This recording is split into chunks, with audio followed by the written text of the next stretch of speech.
An October breeze created marionettes from fallen maple leaves, skirling beneath the large tree which bore sequins of red and gold within its green. Below the overhang of its branches rested a small yellow-painted office. The breeze twisted strands of dark auburn hair fugitives from her hasty nod across Lauren's face. She brushed them aside before ringing the doorbell. With only an ad and impersonal text messages to guide her, Lauren knew no more of the landlord than a name Fujita. She masked her surprise when the door was opened by a young woman. Dark, slightly upturned eyes observed her. Straight black hair grazed the shoulders of her red uniform jacket. Her face was narrow with a sharply pointed chin. The jacket hinted at professional focus and held an image of a fox playing a video game. Well-pressed trousers clung tightly to slender legs, meeting bright pink branded sneakers. There was something about the woman's eyes that gave her pause. She couldn't decide what it was. It seemed out of keeping with the attractive woman's quite jolly presentation. "Ms. Graham?" the woman asked. Lauren hadn't realized how distracted she'd been by the woman's appearance. "I'm Mika Fujita. I'm pleased to make your acquaintance."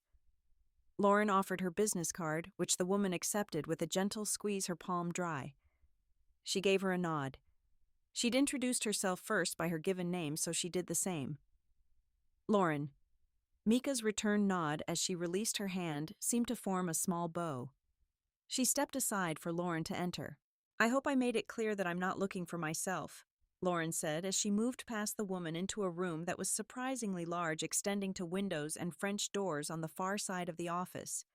Daylight at both ends of the room gave it an airy feel. "Oh, this is nice," she said. "You're acting for your friend Mandy," Mika responded. "I hope that she will be pleased." "Would it be okay if I take photos to send to her?" Lauren asked. "Of course," replied the landlord with a smile. The French doors looked out over a large grassy yard. The main house, painted in a yellow matching the office, was a good distance away. In the center was a circular table with a verdigris finish. Closer to the house, a tiered bird bath fountain sparkled. The flower beds were well tended with small bushes, pale gold chrysanthemums, and flowers Lauren couldn't identify in shades of mauve. On the far side of the yard from the fountain, water trickled from a bamboo frame into a wooden tub. "If it wasn't so painful to move, I think I'd want this for myself," Lauren said. "You live nearby?" Mika asked. "Yes, I have a small house," Lauren replied. "I mean, it's not bad, but it has no character. I think Mandy will love this place." "She is a friend?" Mika asked. "Or a client, perhaps?" "Friend," Lauren offered. "I've known her since high school. She was my first professional collaborator." Mika's eyes widened in surprise. Lauren grinned. "If it seems strange that I'm still friends with an ex-collaborator, let me assure you that I am not friends with the partner who violated the contract 2 years ago." Mika's lips twitched into a quickly suppressed grin. "Mandy and I weren't right for each other, but she's a genuinely nice person. You'll like her." "I look forward to meeting her," Mika said. "Mandy, that is. Not the last one." Her expression was solemn, but a touch of irony in her tone when she said, "Not the last one," led Lauren to hear, "Not the contract violator." Lauren's lips twitched in amusement. The more she heard Mika speak, the more perplexed she found herself. She hadn't been surprised, given the young woman's name and appearance, that her accent wasn't local, but it was dawning on her that she sounded neither American nor Japanese. She sounded English with the kind of cultured accent she would hear on the BBC. A deeper-voiced Hermione Granger. The workspace was ideal. She was certain that Mandy would agree. With windows in the main conference room and French doors in the reception area, both looking over the center of the large grassy lot, it could be made into a very attractive small consulting firm. When the tour concluded, Mika opened the French doors. Fall-scented air drifted into the room. "I thought to offer you tea in the office patio when you have finished looking at the workspace," she said.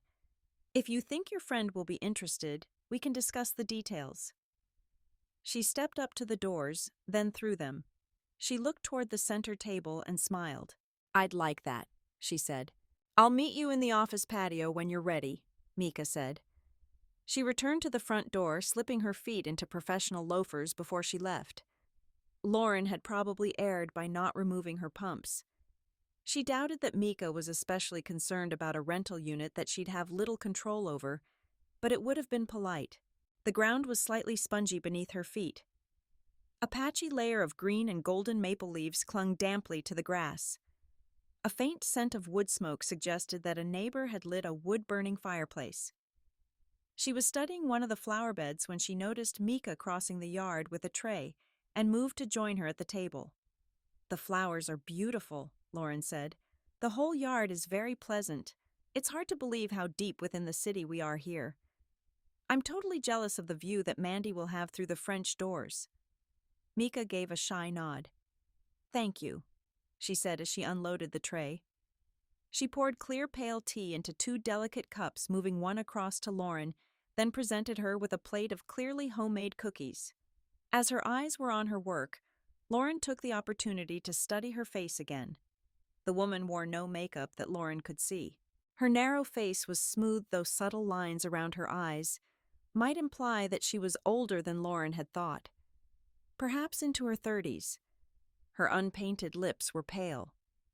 Without being the target of her gaze, the strange disconnect between the professional caution in her eyes and the energy of her corporate branding wasn't clear. Professional caution. That was it. Without being aware of the puzzle, it seemed that Lauren's mind had continued to dwell on the look in Mika's eyes. Was she hiding the feeling with her fox t-shirt and tight trousers? And now Lauren had spent so long congratulating herself for identifying the expression that Mika had finished setting out the refreshment and was looking directly at her. Had been for several seconds, perhaps. "Oh," Lauren felt her cheeks warm. "Sorry, I was miles away. This all looks delightful. Thank you." Her phone pinged as she picked up a cookie. "Excuse me," she said. "This is probably her." Instead of text, there was a string of heart emojis. Lauren laughed, then said, "I think she wants the place," turning the phone so that Mika could see. She smiled, then nodded at the phone when it pinged with a follow-up message reading, "Yes, please." "I will email her to get personal details," Mika said. "I'll need to run a credit check." "Yes, of course," Lauren said. "She has good credit and references. There won't be any issue." "You have stayed close since you ended your professional collaboration?" Mika asked. "Yes," Lauren replied. "It wasn't all smooth sailing. Not at first. We split up when we went to different colleges, and we each blamed the other. Then, as we met other people, we began to realize that we had never really worked well. We reconnected and have been best friends ever since." "I'm glad for you," Mika said with a genuine smile. "Did you build the office as a rental?" Lauren asked. Mika shook her head, and she looked off into the distance. "No," she said. "I think it dates from the 80s, so it isn't as old as the house, but we didn't build it. It's one of the reasons we took the place. I used it as my studio. I have a business office now, and I'm alone in the house and company. I hate to see it wasted." Lauren wondered at the change between the "we" of the purchase and alone in the house and company. Mika wore no rings. Perhaps there had been a business partner. She hadn't seemed at all shocked by Lauren's revelation that her exes were professional collaborators, and Lauren had a faint inkling that Mika might also be a specialist in corporate finance, though her industry read had been spectacularly and embarrassingly wrong in the past. She was also a very reserved person, and hard to read, so Lauren guessed that she might be indulging in speculative analysis because there was no question that the woman was professionally competent. Mika's potential ex-partner wasn't a topic of conversation, though, unless she introduced it, so Lauren took the other opening she offered. "What kind of studio?" she asked. "You're an artist." "Photographer," Mika replied. "I'm a wedding photographer by profession. I've sold a few art prints, but it will be a long time before I can claim that I have any success in that area." "May I see some?" Lauren asked. Mika smiled briefly, but her eyes didn't meet Lauren's, looking into the distance again. "Another time, perhaps," she said. "It would be difficult." "You sound English," Lauren said. She cringed inwardly at the predictable comment, but would ignoring such an obvious fact be even more shallow? "I hope I'm not being rude because I'm sure you get asked all the time. But did you grow up in the UK? I did, though my family lives in Japan now, Mika said. I didn't follow them. How long have you been in the States? Lauren asked. She glanced into the distance again, then answered, 9 years now. Somehow I don't think I've gained much of an accent. But please tell me about Lauren. You're from here, I think. I'm much less interesting, I'm afraid, Lauren said. I moved here for college and never left. I deal with my parents better when there's 500 miles between us. I work as a commercial loan officer. I can put a client to sleep without even trying. Do you find it interesting? Mika asked. I do, she said. Though challenging might be a better word. Reading between the lines of audit reports and annual financials isn't for everyone. That is what's important, she stated. But I wonder what you talk about if you don't want your client to fall asleep. I like to travel, though I've never been outside the States, Lauren replied. So I guess I can hold my own in local and regional lore and in fantasy books and movies. I like all kinds of music. I study corporate governance, of course, she added with a slight smile, which Mika returned. Perhaps she hadn't guessed wrong.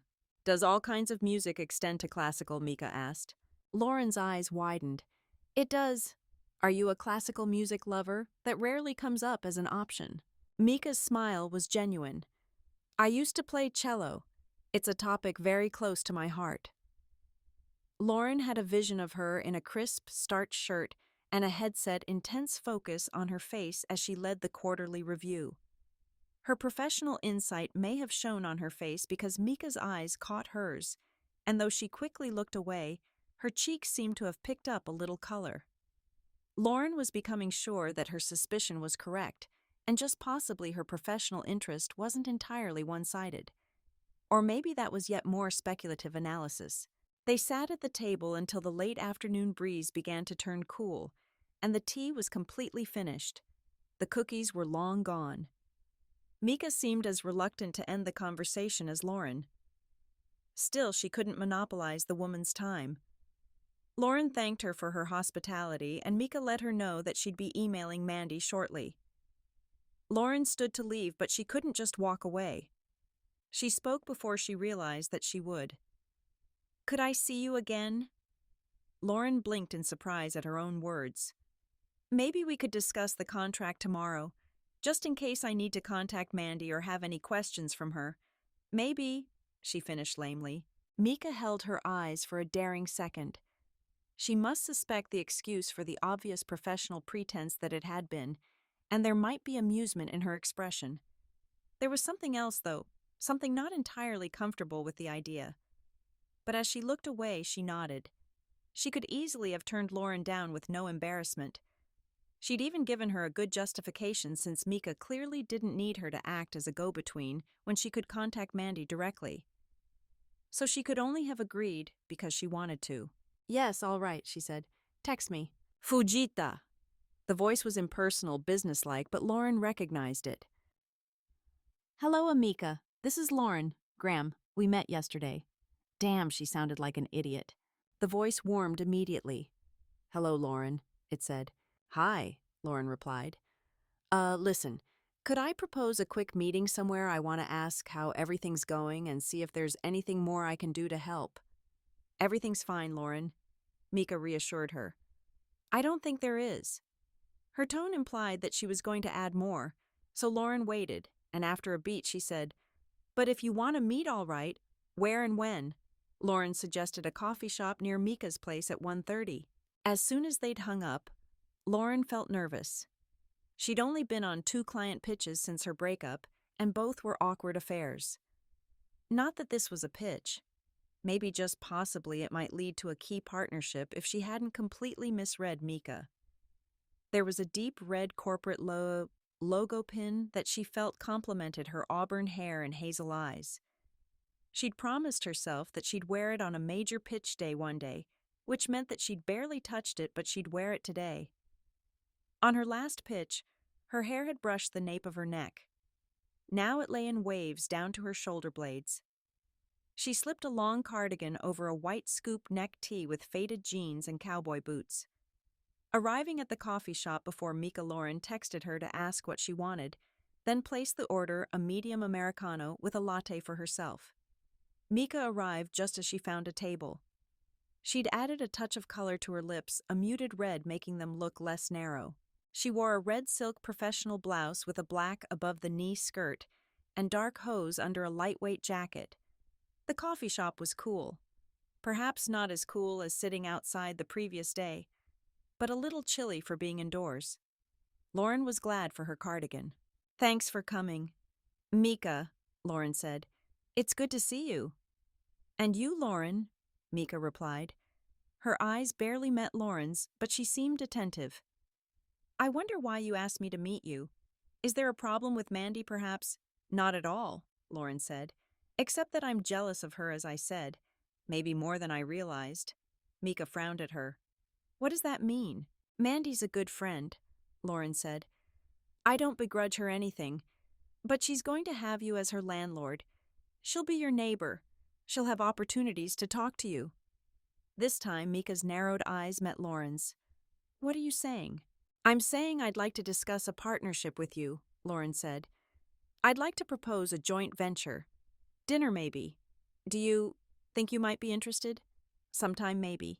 Mika blinked and her expression transformed, becoming the remote look she had worn when she'd spoken about the house. Not cold, not hostile, just not there. Maybe Lauren had misjudged. Maybe my industry red needs a tune-up. Maybe it's broken beyond repair.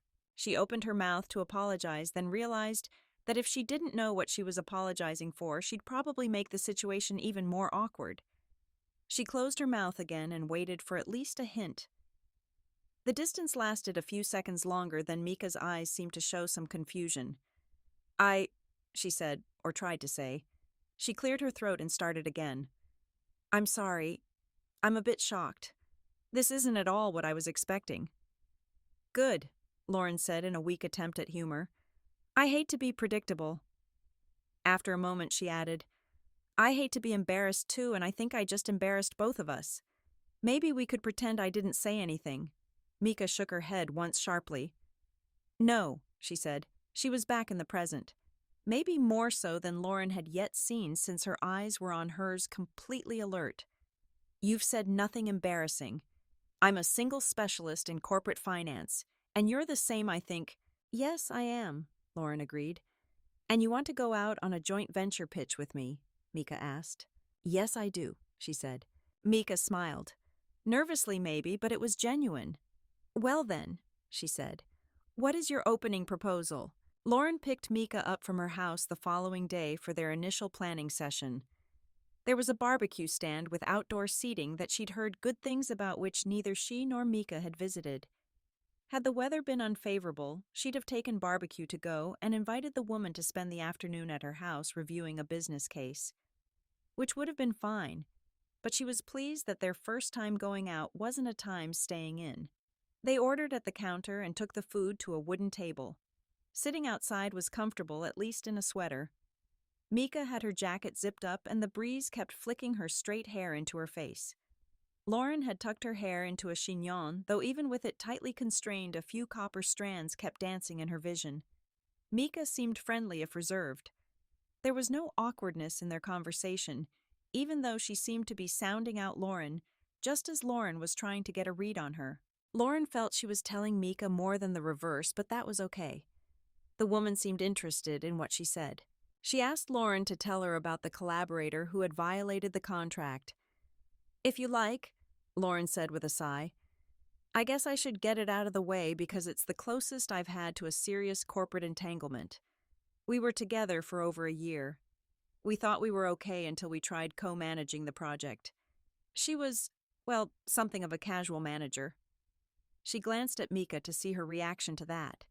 It was possible that Mika was also a casual manager, though if she was, it didn't show in her dress or in the state of her rental property or the flower beds. On second thought, no, it totally wasn't possible.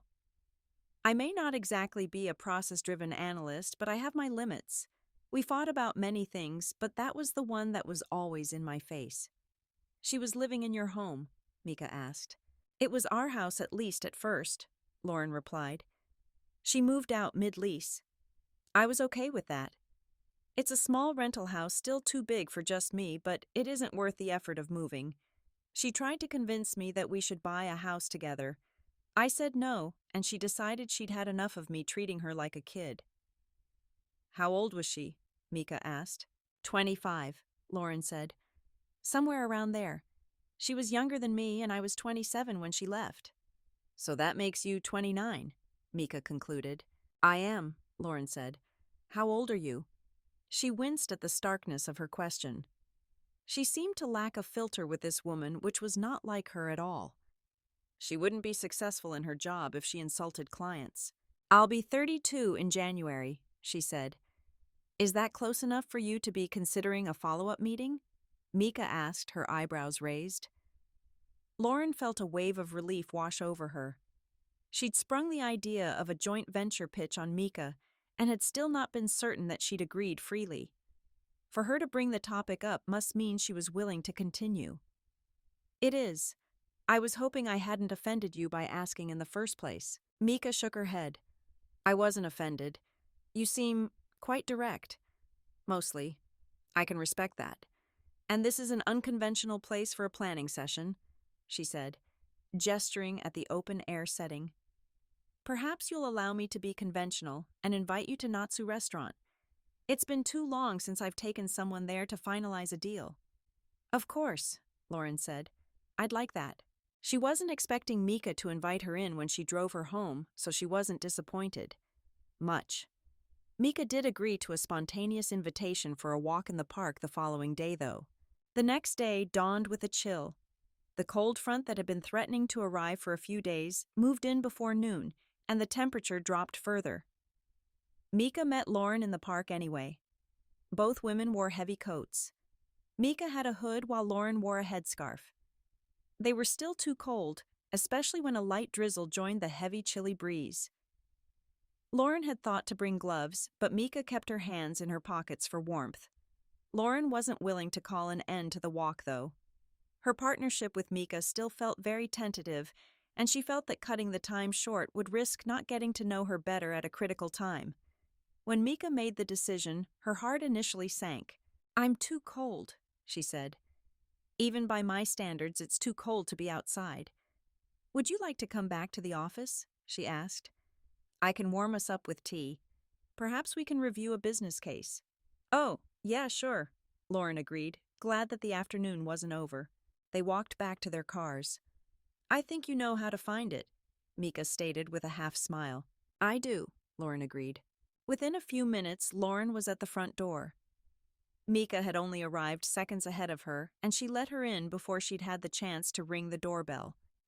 She glanced down to check the woman's footwear.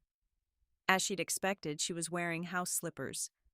Lauren stepped out of her shoes, intending to enter in her stockinged feet, but with a smile, Mika indicated a small rack of guest ID badges. Please swipe your badge, she said, and Lauren slipped her feet into a pair.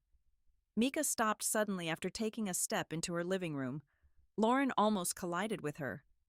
Oh, I hope you're not allergic to cats, Mika said. I'm not, said Lauren. With both women in slippers, Mika was about 2 inches shorter than her, or about 5'5". Taller than she'd first guessed, but of course Lauren had been wearing her pumps while Mika had only the cute pink socks. Under her coat, Mika wore a sweater and warm pants. Will you give me a moment to change? She asked, gesturing toward the living room. I've started the kettle. I'll brew tea in a moment. Of course, Lauren said. Feel free to look around, Mika said before leaving in the other direction. A tall, unobtrusive speaker stood on either side of the large TV. Beside one was a yellow and white cat. It raised its head, and an amber eye turned balefully upon Lauren. After a few seconds, it lost interest, and the head lowered to rest on an outstretched paw. Photos were arranged elegantly on the alabaster eggshell walls. Most were of corporate merger signings. They must be Mika's professional work. Most of the partnerships were women, but there were a few with 2 men and 2 with both genders. When Mika returned, she wore a black shirt with an image of a teapot proclaiming itself a team shirt and dark blue capri pants. Her slender figure didn't detract from her femininity. Her intense dark eyes, small nose, and narrow chin gave her a delicate beauty. But it wasn't her looks that attracted Lauren to her. Well, not only her looks. The remote expression she'd worn when they met made her feel that something in Mika's past had been very hard for her. Yet she was strong in spite of it, and in spite of her shyness and possible loneliness. In the short time Lauren had spent with her, she was coming to feel that she had a depth to her character that drew her in. A personal gravity. Nodding to the sleeping creature by the speaker, Lauren said, "He seems like an efficient watch cat." "Oh, she is," Mika replied. "You would not pass her if you were carrying chicken, or even cat food if she's hungry enough. Her name's Janeway." She gazed fondly at the cat for a moment. The cat ignored her name. "I will bring us tea," she said. Lauren introduced herself to the cat with a tentative scratch on the back of her neck. She opened up an eye again, decided she didn't need the excitement of 30 seconds of wakefulness, and ignored her completely. One photo drew her back to study again. Two young partners were gazing blissfully into each other's eyes, each with a beauty and radiance that only exists at a merger signing. In a typical corporate portrait pose, they were each a quarter turn from face on to the camera so that the photographer could capture them fully while they looked only at each other. One of the women seemed barely more than a teenager. She had red hair in a complex weave that had been brought forward over her left shoulder. Even styled, it fell almost to her waist. Her dress was white with an unusual pale violet shade seeming to glow through an outer gauzy sheath in places. Her eyes were narrowed and lips parted in what appeared to be candid laughter, both hands holding her partner's wrist. The other was maybe slightly older, but not by a great deal. She had hair of pale gold partly braided into a crown, partly woven down below her shoulders with some teased out to frame her face. Her dress was more traditionally white and more revealing than the younger girls. Her eyes were a startlingly bright blue, and her expression was adoring. Many of the other photos were just as good, perhaps better, but this one had pride of place. "I love this," Lauren said, hearing Mika entering the room. The movement stopped, and she wondered if maybe she hadn't heard the woman entering the room, but when she turned around, Mika was frozen in place, blinking. After a moment, she stepped forward and lowered the tray she carried gingerly to the coffee table before speaking, her face lowered so that Lauren couldn't see her expression. "That's not one of mine," she said. Her voice was husky. "I thought these were all yours," Lauren said, uncomprehending. Mika looked up. Her expression was more bleak than at any time she'd seen her. She seemed to be looking 50 yards past Lauren, though her eyes were on her face. "Look more closely," she said softly. Lauren turned back to the photo. The blonde was stunningly beautiful in a classical Western style. Other than how lovely she was, Lauren didn't see anything curious about her. She turned her attention back to the redhead. The unusual dress she wore had long flowing sleeves and a wide belt. The edge of a large bow peeked out from behind her. But there was something familiar about her slightly upturned eyes. Although they were far more alive in this photo than they had been whenever Lauren had seen them, the words spilled out fast, as if Lauren didn't know she'd be able to speak if she'd held them back. "Oh my God, this is you." The weight of the image's meaning crashed into her. This wasn't Mika and an ex-partner. It wouldn't be here given such central meaning if the blonde was merely someone who'd parted ways with her. She felt her eyes begin to water before she turned back around. She couldn't see the expression of the woman now seated at the table because her sight was blurring. She took the chair across from her and picked up the napkin Mika had thoughtfully provided to dab at her eyes. "I'm sorry," Lauren said. "I assume?" She trailed off, not knowing how to finish the sentence. "February 2020, Mika said. Her funeral was just before St. Valentine's Day." "Oh my God, I'm so sorry," said Lauren. Her eyes had cleared enough to see that Mika was looking toward the photo. After a moment, she took a risk and extended her left hand across the coffee table. Mika glanced down, frowned for a moment, then reached out and took the hand in her right, giving Lauren a weak smile. Lauren held the hand tightly. After a minute, she picked up the teacup and took a small sip. "Can you tell me about her professional career?" she asked in a whisper as she set the cup back down. Mika studied her for what felt like a minute or two before nodding, not releasing her hand. "She is very beautiful," Lauren said when the pause stretched out for longer. "Both of you are, and your love is a part of that. It shines through." Mika nodded again. "Her name was Nicole. We met in Oxford in 2012, she began. I was studying for a BFA while she was working on a DPhil. We'd planned to stay in England while I continued on to an MFA, but she had to move back to the States in 2014. I had another year on my degree program, but I was graduating right as the gay marriage ruling was announced, so we rushed to get married so that I could get my green card and be with her." She shook her head. "I'm so glad we hurried. I'd have had so much less time with her if we'd delayed." She picked up her tea left-handed, not giving up Lauren's hand. After taking a sip and replacing it in its saucer, she continued. "We'd been married 4.5 years. I was trying hard to think of something I could get her for Valentine's. The weather had been just a little frosty with constant drizzle. The roads weren't bad, but they were damp and muddy. Seems someone stepped out from behind a van that was stopped on the motorway shoulder, startling a driver who changed lanes to avoid them. A heavy goods vehicle that was about to pass him swerved and jackknifed. Nicole was one more lane over behind the heavy goods vehicle and then under it. They cut her out, but she'd passed minutes earlier," she said. Stress or grief had apparently made Mika forget to translate from her English to Lauren's, and it was only jackknifed that gave her the clue that she was talking about an 18-wheeler. She shuddered. "Oh, Christ, Mika," she said, and again, "I'm sorry." She was the only fatality, but there were 5 others injured in the pileup that happened. She never had to deal with lockdowns and masks, Mika said. Weddings weren't happening, and I was trapped here without her. I almost tried to sell the place, but where would I have gone? And I'm glad I didn't. Sometimes not hearing her voice hurts so much, but it would hurt more to have given up a place that we both put so much of ourselves into. I did live in the flat for a couple of years. It wasn't only a studio. Now I'm mostly okay here." She gave Lauren a weak smile. "So are you still sure you want to try building a partnership?" Lauren nodded slowly. "I see that it's a much bigger deal than I'd known, but yes. I think the bigger question is, do you want to—" Mika gave a small non-committal shrug. "I'm really not ready to build a partnership," she said. "But I won't be ready in 5 years. 15. I want to try to be brave enough to do it anyway. But I will never not be in love with my wife and respect her corporate legacy. Can you live with that?" "If you have the courage to build a partnership while feeling that way, I think I can," said Lauren. "You're worth getting to know, and that's all we're doing, isn't it?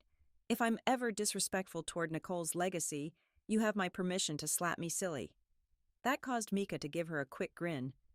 "Don't give up on me too quickly," she said. "I'm doing better than I was in 2020. That was such a bad year. But I still have difficult days." "I understand," said Lauren. "Thank you for telling me." She felt she understood Mika's melancholy now, or at least the reasoning behind it. Understanding loss that deep probably required living through it.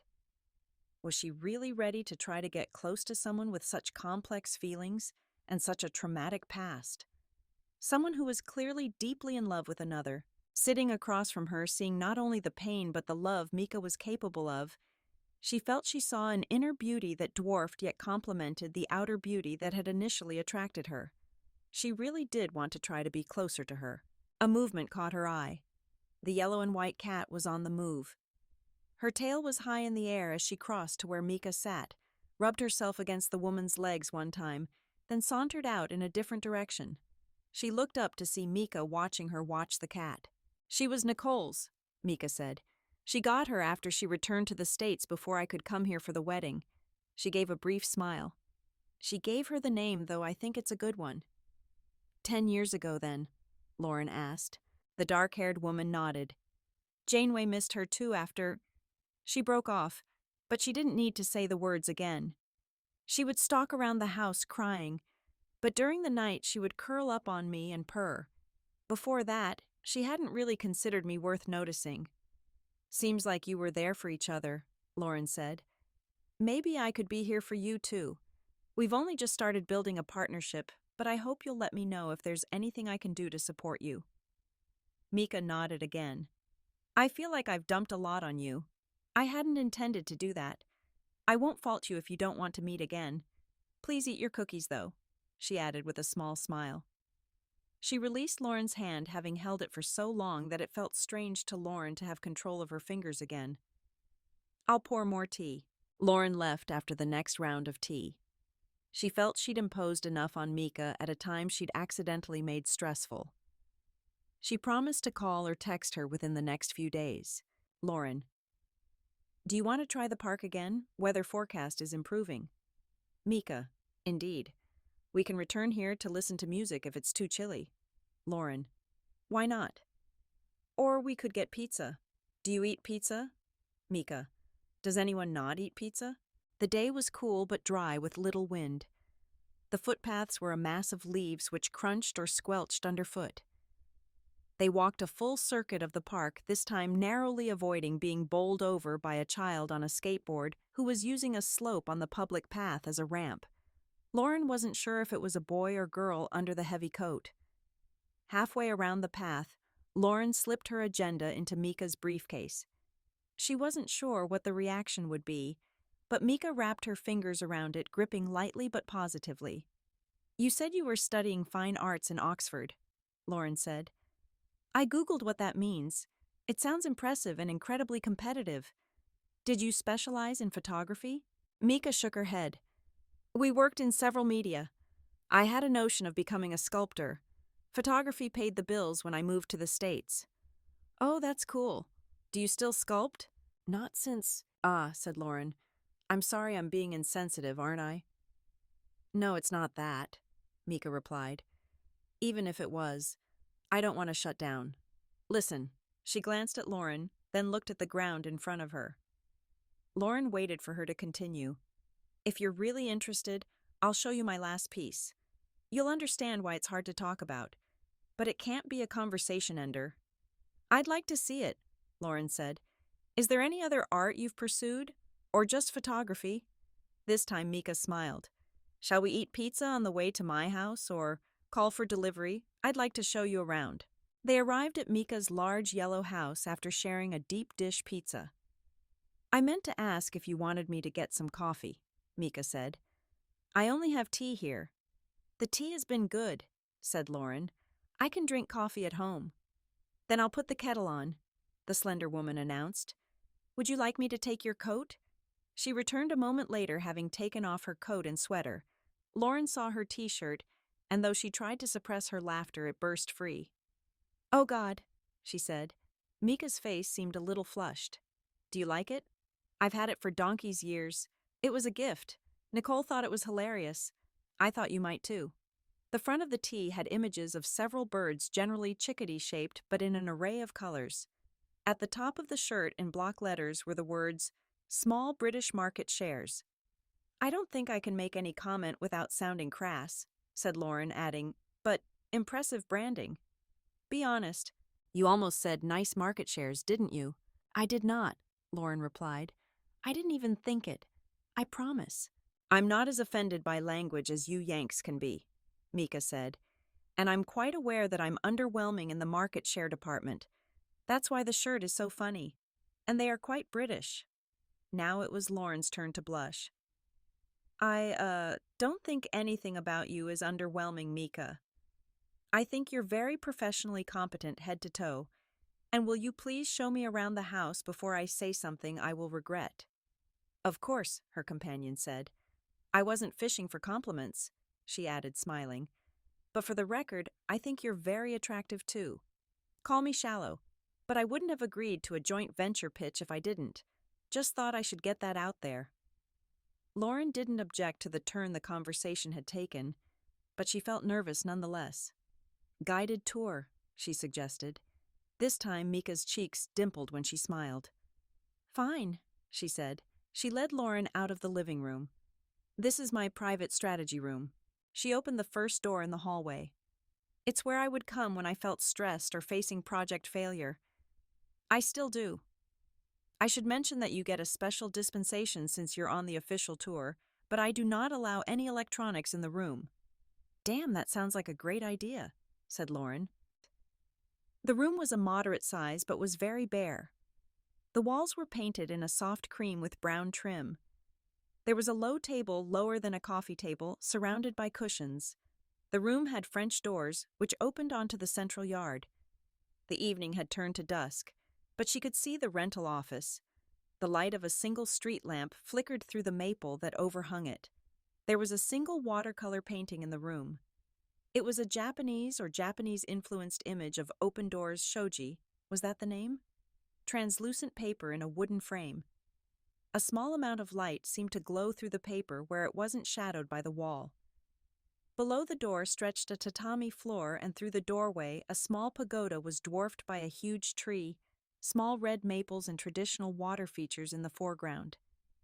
The brush strokes where the painting faded to blank paper had the appearance of calligraphy. Mika released Lauren's briefcase, then touched her arm, directing her out of the private client conference room. Lauren followed her back to the main office. Inside, Mika closed the door, then stepped close to Lauren, not quite invading her personal space, but the conference table felt smaller. "There's one thing that I'm not content with," Mika said. She was looking at the floor, her cheeks slightly flushed.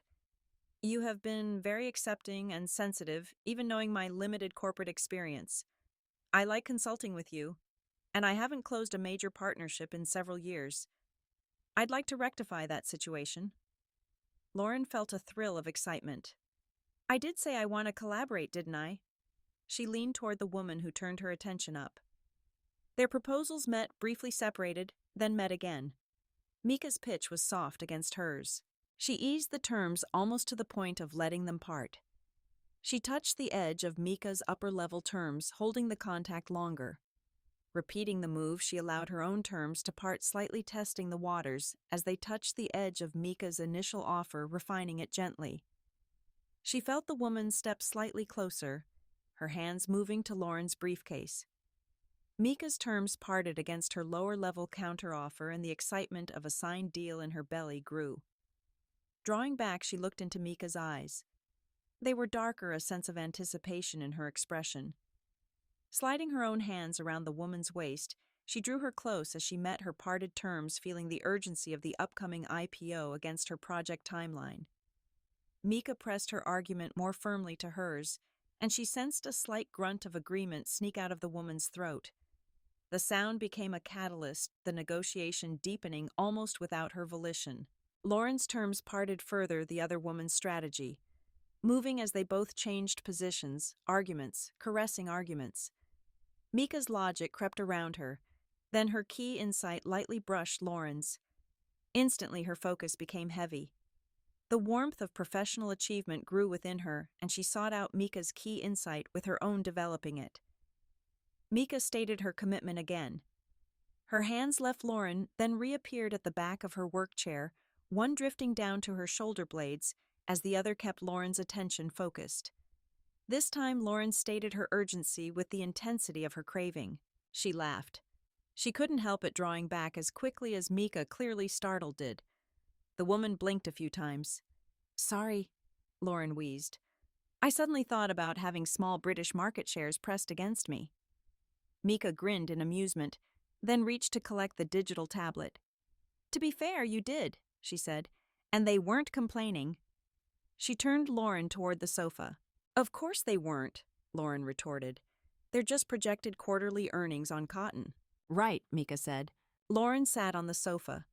She hoped there'd be more collaboration, but she didn't want to push, though maybe she should. Waiting for Mika to take the lead might allow her to stay within her boundaries, but it put pressure on her in a different way, making her responsible for the progress of their professional relationship. Maybe Lauren needed to share the load. The obvious answer was to talk about it. Mika brought the ever-present tray with tea and cookies. "Can I put on a CD? How far do your classical tastes extend?" she asked. "Shostakovich, Schoenberg, Sibelius, Schubert, Stravinsky." Lauren grinned. "Anyone not beginning with S. Probably if I look hard enough." "What letter would you prefer?" "Just play something you like," Lauren said. Mika selected a CD from the rack, slid it into a slot, then returned to the sofa with a remote. The piece began, a bright solo violin over quiet strings. Lauren recognized it, but didn't want to derail the conversation she wanted to have. Disturbed by the sounds from beside her ear, Janeway stood, giving the speaker a disgusted glare. Mika sipped her tea. I'm sorry about laughing a few minutes ago," Lauren said. "I interrupted the negotiation. Would you like to continue?" Mika gave her an uneasy look. "I would and I wouldn't. At least not today. You're the first girl I've strategically networked with in 5 years. I enjoyed it very much. Enough that I feel nervous." She set her tea down, then reached for a memo pad. "I think there will be more strategic networking in our future if I don't manage to drive you away." "I think you'll have to try harder to do that," Lauren said, her hand nestling into the woman's. "I like you, Mika. I'm willing to wait, especially if there will be more strategic networking. That is the same as professional consulting, right?" "Well, yes, but not quite," said Mika. "I'd say professional consulting with commitment. You wouldn't strategically network with your mom or a friend. You don't pass the initial pitch of peace at church unless it's a very unusual church." "Setting up a project," Lauren suggested. "More or less, I suppose," Mika agreed. "But just the initial meeting part." She grinned. "Honestly, I think that's the first time I've used the word since first year uni. I used to like a good initial pitch. I pitched a lot of girls' projects before Nicole. She and I did, of course, but initial pitch means something more casual to me." "You told me a little about how you and she met the other day," Lauren said, "but I think I'd like to know her better. Would you tell me more about her professional career?" Mika's eyes clouded.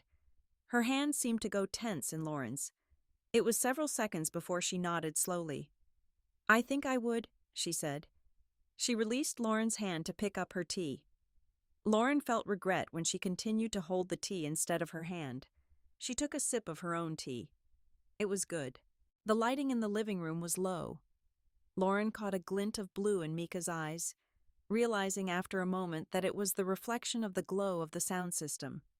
After a moment, her companion nodded. "I'd come out to my parents just before leaving for uni. They weren't as surprised as I'd expected. Maybe a little disappointed, hoping they'd been wrong about me, but mostly supportive. I'd had student collaborators before then, but at my all-girl boarding school, where it was both not uncommon and a deep, dark secret. After telling them I could come out of the closet, and although I was shy, I seemed to be popular with the girls, mostly artists." "This is when all the initial pitches happened," suggested Lauren. "Well, yes. And maybe a bit more," she said. There was a distant look in her eyes again, but this time the memories seemed to be fond ones. "I'd seen Nicole around and thought she was cool, even though she was a Yank." She gave Lauren a quick smirk. "But I'd never have talked to her. She was older and a doctoral student. Her field was cell biology. We got tossed onto the same Pride project. She was everything I wasn't. Outgoing, American science-y brilliant. She had international scholarships for her doctorate. But we hit it off somehow and were co-managing a project by the end of the year. We were going to stay in England and we'd talked about long-term corporate partnership, but she was recruited by a biotech startup. She was going to turn it down, but I persuaded her to come back to talk to them, and she couldn't pass up the opportunity. So we were long distance for a year. Then she proposed, the gay marriage ruling happened, and Nicole worked frantically to get me a corporate transfer visa. After we married, I lived with her and Janeway in an apartment. She was a senior scientist at 26, I guess, and the company was outperforming expectations, so she was well paid.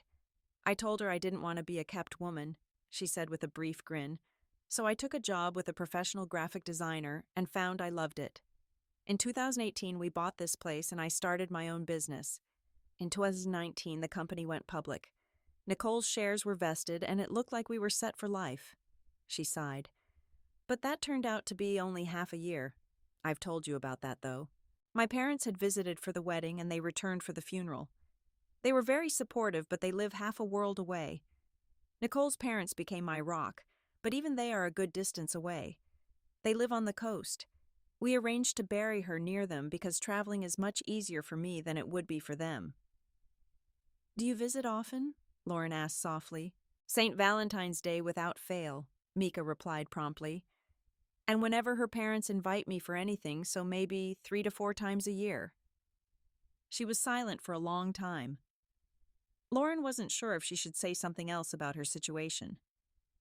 Eventually, Mika spoke again. "Thank you for letting me tell you this," she said. Her smile was genuine if still touched with a hint of sorrow. "I still worry that you think I'm obsessed with her corporate legacy, but even a year ago I couldn't have shared so much, and it helps me enormously to be able to speak about it." Lauren chanced reaching for her hand again. Mika smiled as she took it and returned her squeeze. "I want you to be comfortable with me, Mika. Nicole is important to you, and I wouldn't want you to feel you have to hide that." In response, her companion lifted her hand to her lips and touched her knuckles. She gave her a smile that held very little of the sadness of moments earlier. "Thank you," she said again. Releasing Lauren's fingers, she asked, "Can I bring you more tea?" "Yes, please," Lauren replied. She would offer to help, but Mika seemed to want to provide this kindness. When her companion returned, Lauren said, "I like this. The tea." Mika seemed puzzled since she'd just set the cup down for her. "Well, that yes. But I meant the music. It's Mendelssohn, not an S." "It is," Mika agreed. "Hilary Hahn. But it's followed by Shostakovich." Lauren chuckled. "Maybe we can move on to another letter next time." Mika's smile held affection. "This is one thing I'm pleased to be able to share. I could never interest Nicole in most of the music I like. She was all Miley Cyrus and Beyoncé." "Don't you diss my Miley," Lauren objected. "I grew up with Hannah Montana, though I love Miley more than Hannah. And Beyoncé is great. I bet you're not a Swiftie either." Mika pursed her lips and blinked. "I don't really dislike any of them," she said. "I never objected to Nicole blasting Beyoncé when she had a difficult work problem to solve. I just didn't get into it." Lauren sighed. "It's all right. Not everyone has good taste." She gave a half smile to show she wasn't serious. "I won't try to convert you. Did you not grow up with Hannah Montana? Wasn't it a thing in the UK? "I suppose it was popular enough, but no, it never caught my attention," Mika said. "I sincerely regret the absence of good taste on my part." "No, you don't," Lauren said. "But I forgive you." Mika gave her a shy smile. Would you like me to get tickets to the keynote speaker event this weekend?" Lauren frowned. "Surely it's fully booked now. I think I can find us something." "If you'd like to go," Mika said. "Well, okay, if you can, I'd like that." Partway through the subsequent Shostakovich concerto, Lauren felt a touch on her leg. Looking down, she found Janeway, who had climbed over Mika, trying to push between them. She absently read the drone's status updates as it settled for curling up on both of them. When the CD was finished, Lauren eased herself out from under the cat, who gave her an annoyed glare. "I should head home," she said. "Let me know about the concert." Mika stood too. The cat let out an exasperated mew, then stalked out of the room. At the door, Lauren turned to face Mika, who was right behind her. She wasn't sure if she should give her a formal closing of the meeting.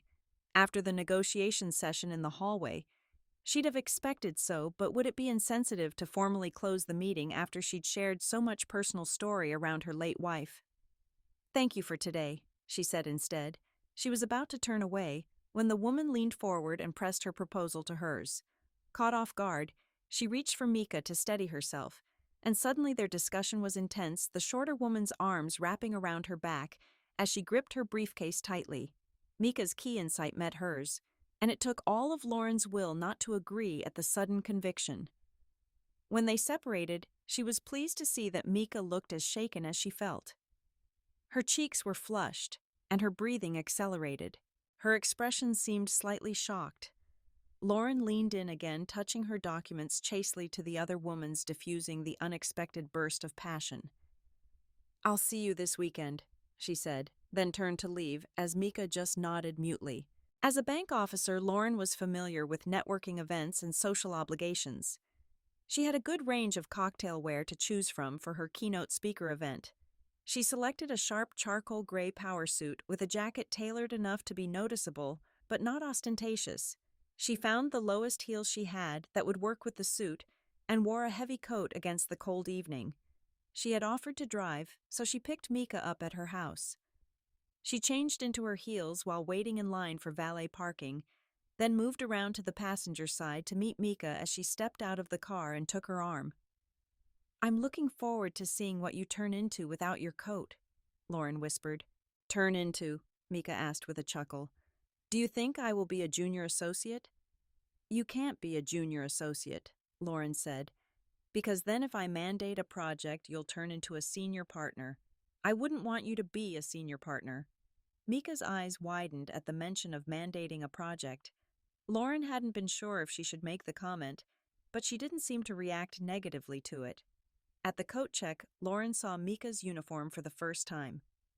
She wore a deep blue, custom-tailored uniform with hose and medium heels. She was gorgeous. "Definitely a C-suite executive," said Lauren. "Not a junior associate." Mika's eyes seemed shy as they met hers. "How did you develop an interest in classical music?" Mika asked, as they waited for the concert to start. "It seems unusual here."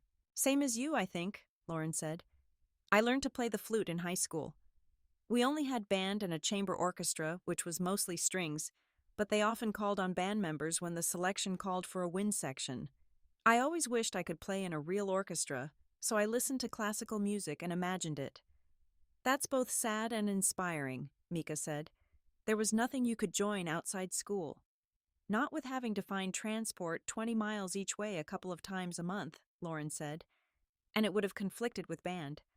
I wouldn't have had the perseverance to continue into college anyway."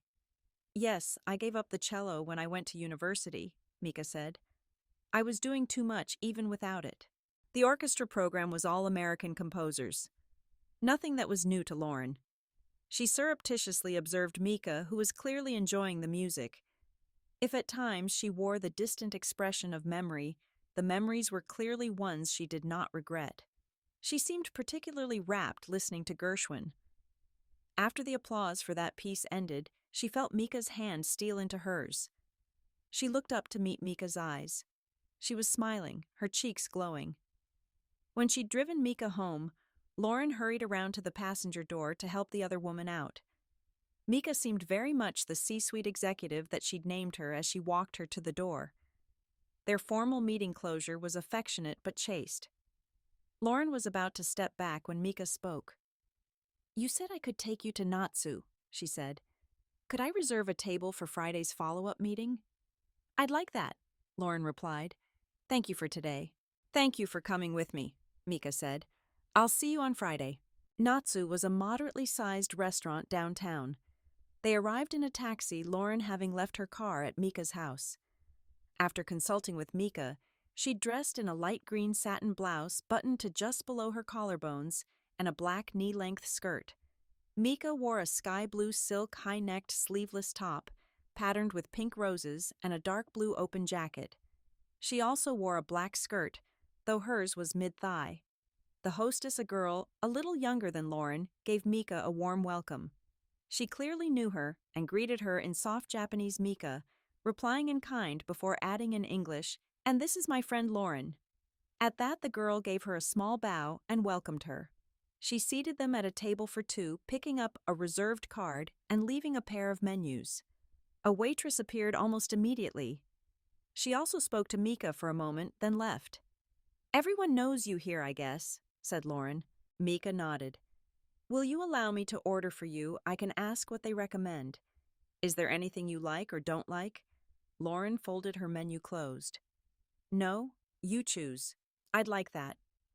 Lauren found the meal sushi sashimi and pork ramen excellent. Mika explained that this has been a favorite restaurant of hers since her first arrival. She didn't visit for a couple of years after Nicole's passing, but when she returned, everyone remembered her, though they were dismayed on her behalf at her loss. When they'd both finished eating, Mika asked if Lauren wanted dessert. She was about to decline when an older man in heavy glasses approached the table. He wore an off-white uniform with a high round collar of dark green and a breast pocket of the same shade. Seeing him, Mika scrambled to her feet. Lauren stood more slowly as Mika and the newcomer bowed to each other. They exchanged what sounded like a polite greeting, Mika adding something else before turning to introduce Lauren in English, this time as a friend. "Mr. Yoshida owns the restaurant," she said. "I'm very pleased to meet you, Mr. Yoshida," she said. He smiled at her, then asked what they would both like for dessert. As a gift from our family. Lauren didn't feel able to refuse, so she asked for whatever he would recommend. Mika followed suit. A moment later, a waitress brought a confection consisting of a tempura fried banana with caramel and ice cream. Mr. Yoshida returned with a different carafe of high-end green tea and 2 more cups. Mika raised her cup, holding it delicately in 2 hands as he poured for her. Lauren attempted to imitate her, sipping the tea two-handed before setting the cup down. When we get to your place, I think I will need a data review and a few minutes rest before I can drive home, she whispered. I'm feeling a little over-caffeinated. A strategy session, I mean. You don't need to hurry to leave, Mika said.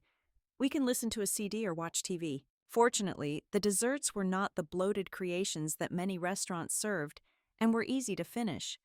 Or would have been if Lauren hadn't let the final bite slip from her fork. Ice cream landed on her blouse, and a string of caramel trailed down behind it, landing lower on the fabric before she managed to contain the accident by setting the fork down. Embarrassed, she scrubbed at the satin, removing all of the ice cream and most of the caramel, but leaving darker green marks and an ugly brown streak where it had been. God damn it, she whispered. I survived the ramen noodles and eating with chopsticks to do this with regular silverware. That's it. I'm mandating a contract clause, said Mika, sliding the now empty teacup away from her, a grin on her face. I can't take you anywhere. At least it's washable, Lauren said, but I should put my coat on before your friend Mr. Yoshida returns and sees me like this. Mika nodded agreement, settled the bill, and arranged for the taxi home. Lauren was fairly sure that her tea consumption hadn't caused the dessert mishap, but she was definitely too over-caffeinated to drive. She was going to need to stay with Mika for an hour or 2. She smiled. How unfortunate. Her friend seemed even more delighted with the prospect of Lauren being stranded. She didn't seem any more over-caffeinated than Lauren, but she was behaving oddly, exuberantly. She changed into slippers at the door, of course, then tossed her jacket with accuracy onto a hook several feet away and her purse onto a stand, then danced lightly into the kitchen singing. She had a good voice. After hanging up her own coat, Lauren followed her into the kitchen where she'd started the electric kettle and was spooning tea into a clear glass pot, still singing. Oh, I am what I am. You fraud, Lauren cried, grinning at Mika as she spun around her jacket hanging from a finger until she dropped it over the back of a kitchen chair. You claim to be indifferent to contemporary music and you're dancing around singing Dido? Mika's eyes shone as Lauren stepped close into her personal space, but not close enough to feel like she might be making her uncomfortable as Mika leaned against the kitchen counter. It's a good song, Mika countered. Her eyes held Lauren's for a moment, her cheeks seeming to gain a little color. She glanced down to Lauren's top. We should wash that before the stain becomes worse. Then she slipped to the side, bypassing Lauren to head to the living room. Come through. Bemused Lauren wandered into the living room where Mika was replacing the CD in the player. A moment later, Dido's voice filled the room. Janeway, who was curled up on the couch, twitched her ear but ignored the music. Mika pirouetted back around. No mean feat in slippers, stopping even closer to Lauren than they'd been in the kitchen. She touched the lapel of Lauren's jacket. Take this off, she said. Let me see the material's composition. She began to unfasten the jacket buttons. She looked up again, one eyebrow raised. You're going to take my jacket off? Asked Lauren. Right here. I'll find you something to wear, Mika said, sounding aggrieved. A moment later, she returned with a dark red corporate polo shirt. Handing it to Lauren, she resumed unfastening the buttons. When the final button was unfastened, she let the jacket hang loose but didn't make any attempt to part it. Lauren turned away to shuck it off, passing it behind her to Mika, then shrugging into the polo. It was too tight across the shoulders, though it hung loosely over her stomach. The neckline wasn't much higher than the top of her demi-cup bra. When she turned back around, Mika's eyebrows twitched. She'd clearly not expected it to fit quite so snugly. She took Lauren's hand and led her to the utility room. Releasing Lauren, Mika studied the labels on the blouse. She reached for a spray to pre-treat the stain, looking to Lauren for approval, using it at Lauren's nod. Swaying again to the sounds from the living room, She prepared the washer dialing in a delay to allow the pre-treatment to work before pressing the start button with a flourish. When she turned back to face Lauren, she glanced down at the polo. Her fingers came forward to brush the front of the collar, observing the way it swayed. Then her gaze slowly lifted, taking in the professional competence that the polo revealed, until her eyes had traveled to Lauren's mouth. Lauren knew what that meant, but she wasn't going to initiate. She didn't need to wait long. A moment later, the woman took the hem of the polo and tugged, drawing her closer, until she could raise her lips to Lauren's. Mika's strategic intent immediately demanded admission. Lauren let it roam deep before meeting it with her own. She moved closer, pressing her argument into the other woman's, holding her professional stance to keep her in place as she closed her line of questioning on Mika's proposal and pushed for details, drawing a deep grunt of effort from Mika's chest. Heart racing, Lauren drew her head back, letting her questioning slide along Mika's extended point before refining the key metric, bringing another sound of passion from the woman. Then she took the initiative, fastening her argument to Mika's, ramping up the intensity of the negotiation. Mika's hands caressing the sides of the business plan felt like an electric charge, and her throat seemed to constrict with arousal. She moved her argument to Mika's neck, drawing her teeth down the side, feeling the pulse point hammering against her lip. She closed the discussion on it, her friend's heartbeat rapid against her mouth. When she pushed Mika back a few inches, the woman gave her a mischievous smile, but her eyes seemed feverish. Lauren pulled her out of the utility room and pressed her against the wall beside it, before closing the gap between their bodies. Those electric fingers slid down, then back up inside the borrowed polo and around her back, the skin-to-skin contact inflaming her arousal. The fingers met for a moment, then fumbled together. Lauren felt her bra straps drift down her back. Mika's hunger for her was building her own desire for the slender, captivating woman. She ran her own hands down to her notepad, bunching it and drawing it up until she could reach under the desk organizer to retrieve the non-disclosure agreement (NDA).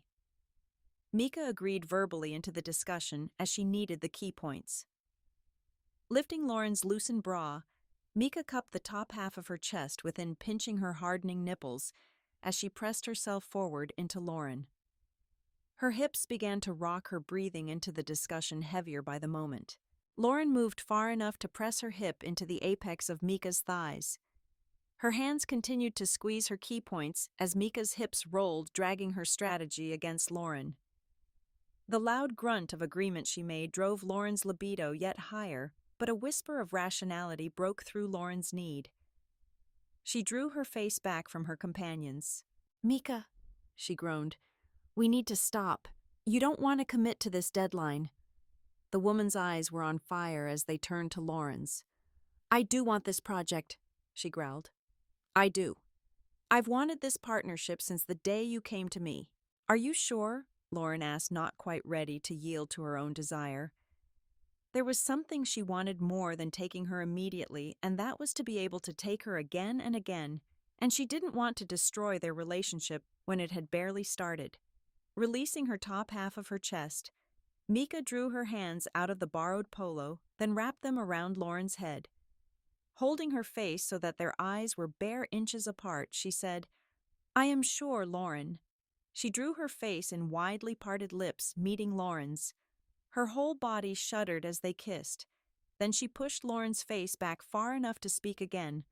"I am absolutely confident." The word shocked Lauren. She'd never heard her use even mild profanity. She must really have meant the words. Lauren pressed her face forward again, but Mika held her back. "Lauren," she groaned, don't be conservative." Before Lauren could express surprise, her face was yanked back against Mika's again.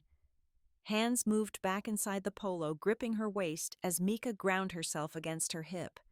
When Mika's key insight penetrated her discussion, she bit it, making her partner shiver. Then she moved her hands to Mika's notepad, tugging it, and then her own higher, so that only thin paperwork stood between her upper thigh and Mika's core strategy.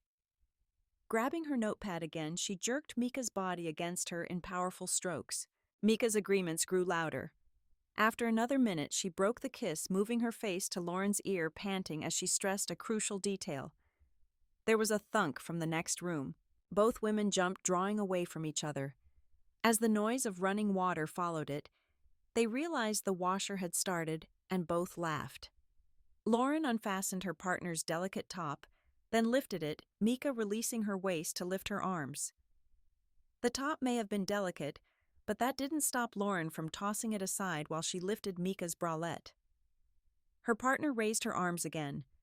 This time, Lauren wrapped the fabric around Mika's wrists, binding them together, pinning her arms above her with one hand. Her exposed chest was breathtaking small, but perfectly shaped. Her nipples rock hard and quivering as she writhed. Lowering her face to them, Lauren nipped at them, biting each nipple until Mika groaned and twisted in her hold. The wall began to vibrate as the washer motors kicked in.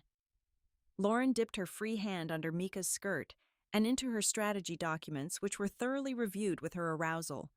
Finding her key metrics, she began to stroke. Mika agreed verbally, her body squirming in place. "Do you like that?" Lauren whispered. "More," she agreed.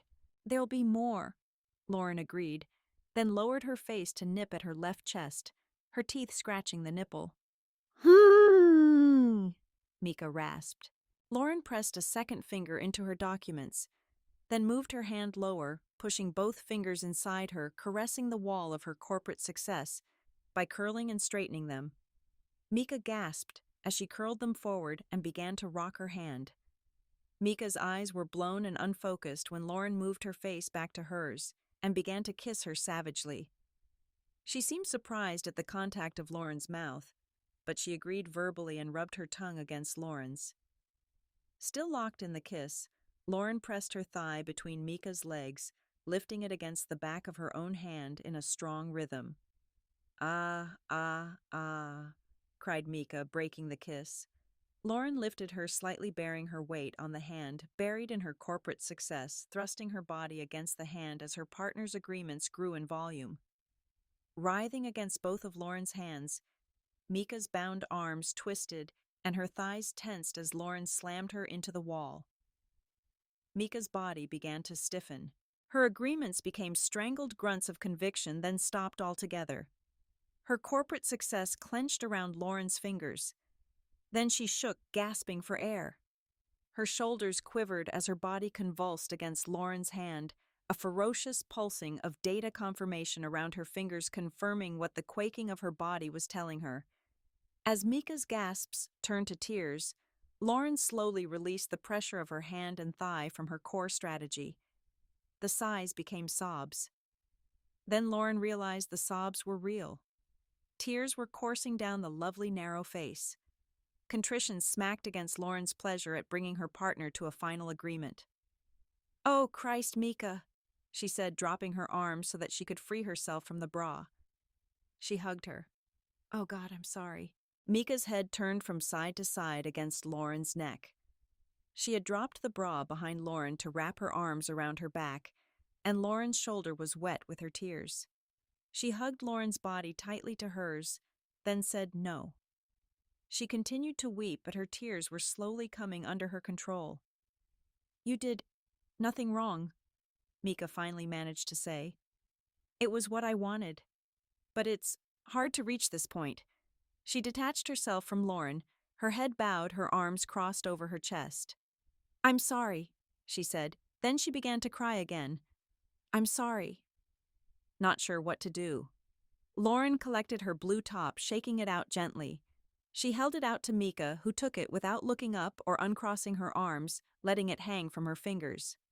I think I need to reevaluate the metrics," Mika said. "I'll get your shirt to you." She choked up before continuing. "Should I find a cardigan to cover that?"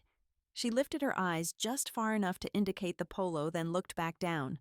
Lauren reached behind her, lifting the polo far enough to refasten her bra. "It'll be fine with my coat, Mika," she said. "Is there anything I can—" Her voice trailed off. Mika shook her head again. "No," she said. "I'll be okay." Her voice was soft, still rough with tears, but Lauren felt that she meant it. "Lauren," When she said nothing else for several seconds, Lauren said, "What, my friend? Just don't abandon this partnership. Please." "I won't, Mika," she said. Completely sober after the time exercise and events, Lauren put on her coat and shoes and left quietly. Lauren didn't hear from Mika for almost a week. She was beginning to wonder if she should break the silence, but she really didn't want to risk it. Finally, her phone pinged early one morning. "Mika. I thought I was ready." Lauren. "I know, my friend. I'm sorry." There was no reply, and Lauren regretted using the term of endearment. But it had been a very casual one, and she felt it showed that she cared. At around the same time on the next day, the phone pinged again. This time, Mika had sent her a YouTube link. She clicked through to find the Dido song, "White Flag," the official video with David Boreanaz as the ex. After watching it through, she replied, "Lauren. I love that song." Mika. "Yes." Then, in the absence of other communication, Lauren reconsidered the video link. Overanalyzed, maybe. "I'm in love and always will be." Well, yes, she knew that. Was it a caution, telling Lauren the partnership risks are too high? Surely there would be more tactful ways to do that. Or perhaps it was the message of the song that she'd live her life in spite of a love she couldn't fulfill.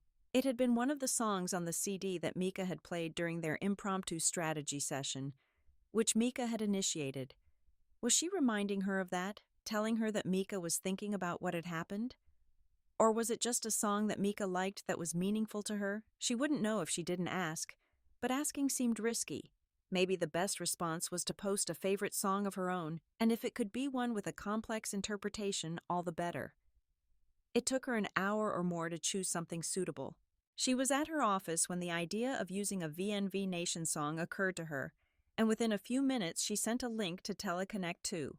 Whatever the story behind the lyrics, they and the music told of challenge overcoming adversity and hope. Then, of course, she started second-guessing her choice. Perhaps Mika would see the last verse as memories of her lost love. But the deed was done. It was mid-afternoon before Lauren's phone sounded again. "Mika. You sent me rave music." Lauren. "You go to quality raves." Mika. "Not in well over a decade. I'm not keen on not being in control. This song grew on me. How are you doing?" Lauren, stressed from work. Mika. "I made myself a shepherd's pie yesterday, and I will have leftovers for days. Would you like to help me with it?" Lauren. "Maybe, but I need to work late. Is the shepherd still fresh?" Mika. "I used frozen shepherd, is that okay?" Lauren. "It will do, I guess. I'll change first. You don't want me in my business suit." Mika. "Maybe I do at that. Would you like to collect a change of clothes and review the Q4 budget in my private office study?" Lauren. Oh, that does sound like a productive use of time. Of course, as soon as the text exchange was done, Lauren started to second-guess herself again.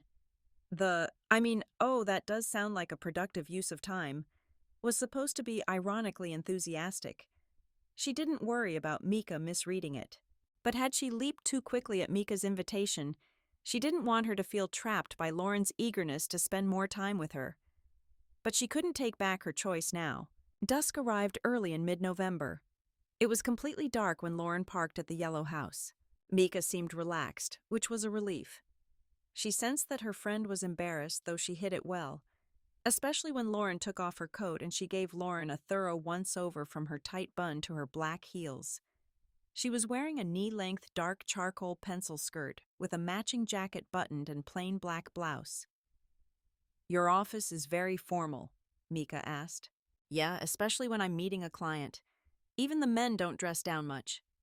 "Lucky client," Mika said. "Your professional attire is fabulous, but I suppose the goal is to get you out of those today. Let me show you where everything is." When Mika left her alone in the bathroom with the water running, she stripped folding her suit into the garment bag she'd brought for the purpose, then hanging the bag outside the room to avoid humidity. Then she soaked in the most relaxing bath she'd taken in years. She only had a poky little tub at her house, so she only ever took showers. But this, she could soak in it for days. Literally, probably. especially since the tub kept the water warm. Mika knocked on the door at one point. "You can come in if you like," Lauren called out to her. "There are plenty of bubbles." Mika declined that option, asking only when she thought she'd be ready for dinner. "Tomorrow, maybe," Lauren offered. Mika laughed. 30 minutes, Lauren said. "I think I can drag myself out in 30, or maybe 40. That gave her time to soak just a little longer and still have time to dry off and change into the short tank top and long lounge pants she'd brought. Her auburn hair was damp, cascading over her shoulders, and her fingers were still wrinkled when she sought out Mika. "Well, that is a different look," her friend said. "Is it too casual?" Lauren asked. Even in her house, Mika was always well put together. "No, you're quite capable," Mika said. "I firmly approve." The shepherd's pie was good. Lauren didn't often eat lamb, and the restaurant versions of shepherd's pie she'd tried from time to time were beef and bland. This was full and rich. There was wine, too, a heavy dry red that complemented the flavor of the lamb. "At the risk of undoing the relaxation of your bubble bath," Mika said. "Why are you so stressed today?" Lauren sighed. "Work stuff. I've told you I can bore a client to sleep." "Tell me anyway," Mika urged. "I have no answers, but it might help to talk." "If you're sure," Lauren asked.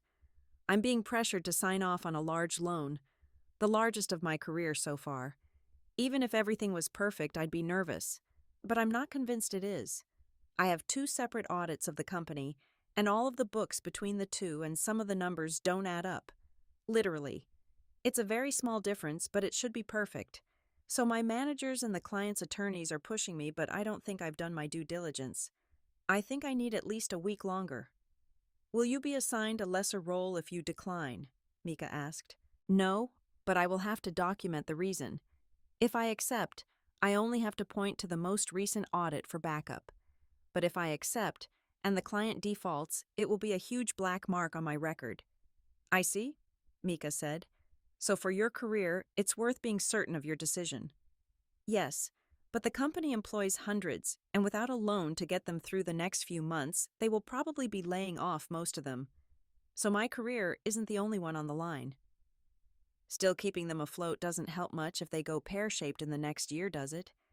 In addition to your bank having to eat the costs of defaulting." "Go pear-shaped?" Lauren frowned. 9 years and I still keep learning that I don't know what I thought I did, Mika said. "It means to go wrong, probably catastrophically. Now you know a new thing too. It doesn't help, of course. I don't know, I might use it to distract the next guy who tries to hurry me along."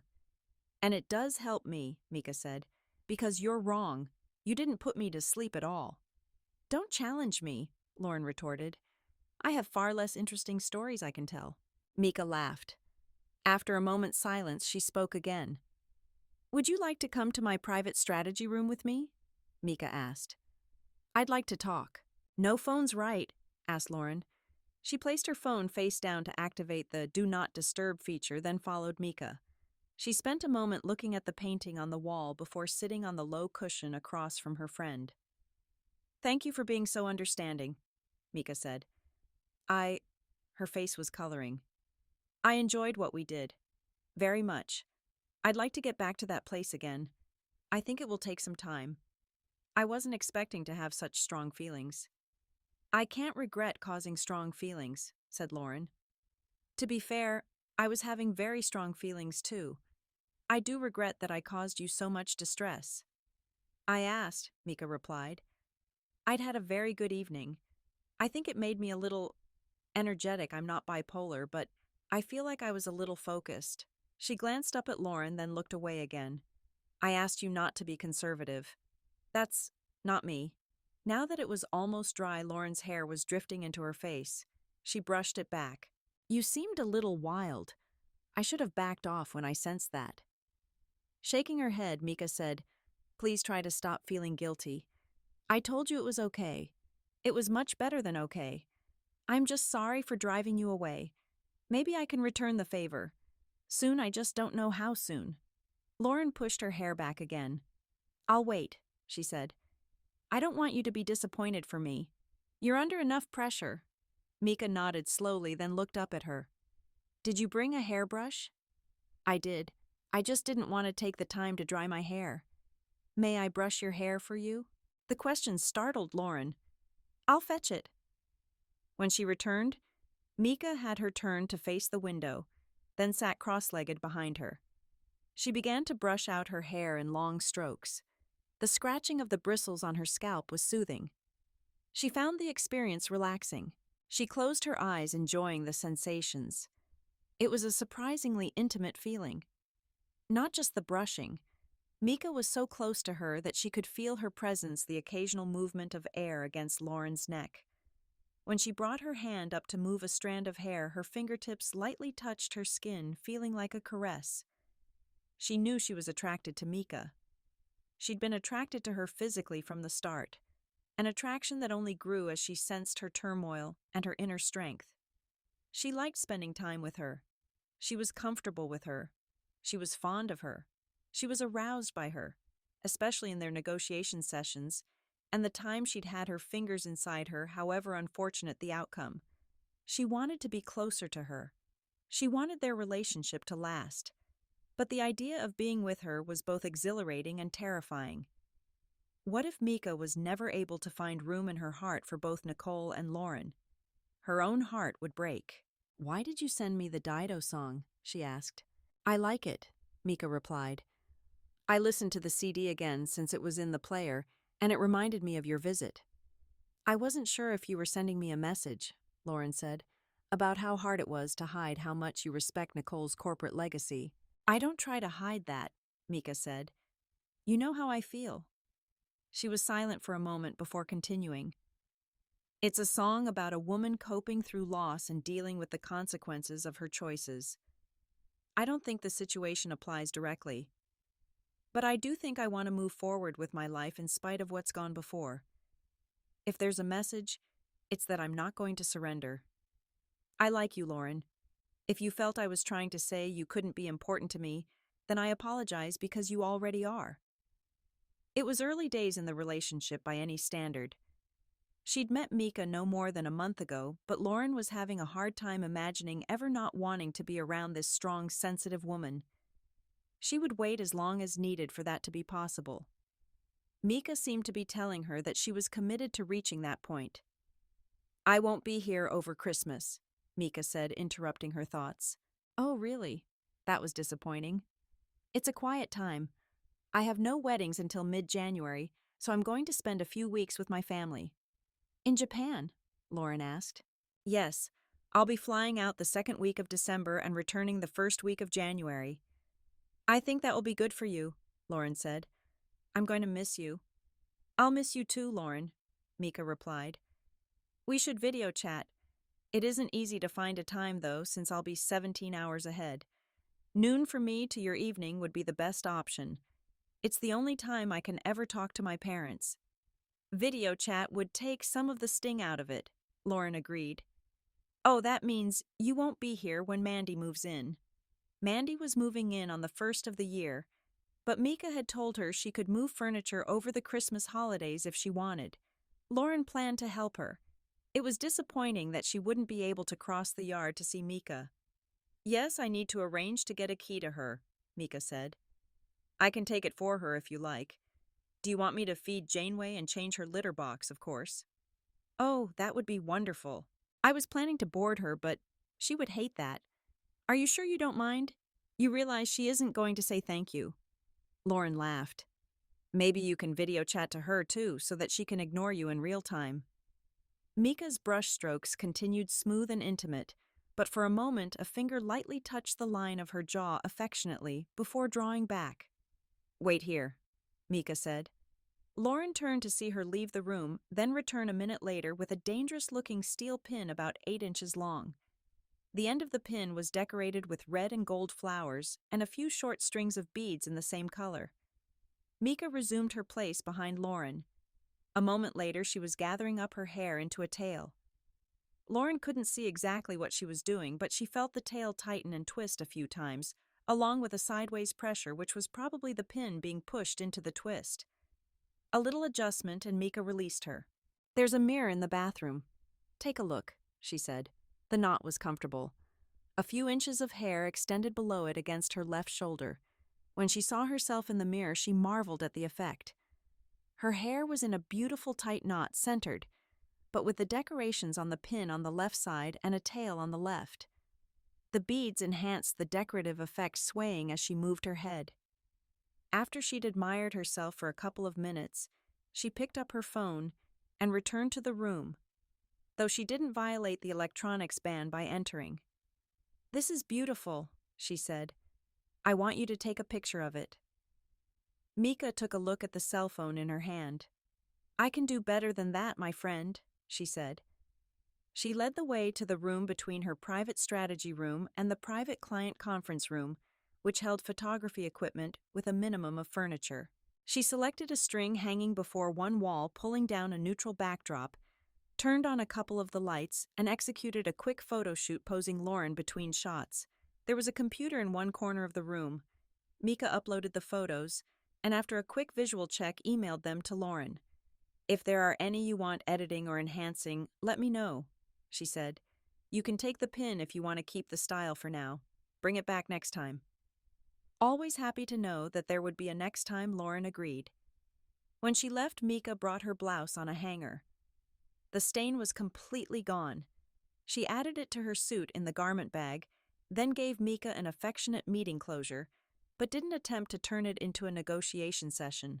"Lauren, can you show me how to make that hair knot? I love the way it looked." Mika: "I can. It takes a little practice, but it isn't hard with a mirror." Lauren: "I have news too. At the risk of boring you to sleep, relaxing yesterday gave me a fresh perspective on my problem. The good news, no one is pressuring me now. The bad news, hundreds of people are likely to be laid off." Mika: "Do you want to come over to talk about it? Curry and noodles." Lauren: "You had me at come over." This time Lauren did stop by her home to change, showing up at Mika's in t-shirt and jeans. The curry had small chunks of fried chicken and thick sauce over noodles. Mika ate hers with chopsticks, of course, while Lauren stuck to silverware. "This is good," Lauren said. "Was it hard to make?" Mika laughed. "I chopped a few vegetables, but the curry paste comes from a box, the noodles were frozen, and take 2 minutes in boiling water, and the Karaage chicken is from Trader Joe's, so I'd say not." "I feel cheated," Lauren grumbled. "Tell me the good news," Mika instructed. "Oh, right," Lauren began.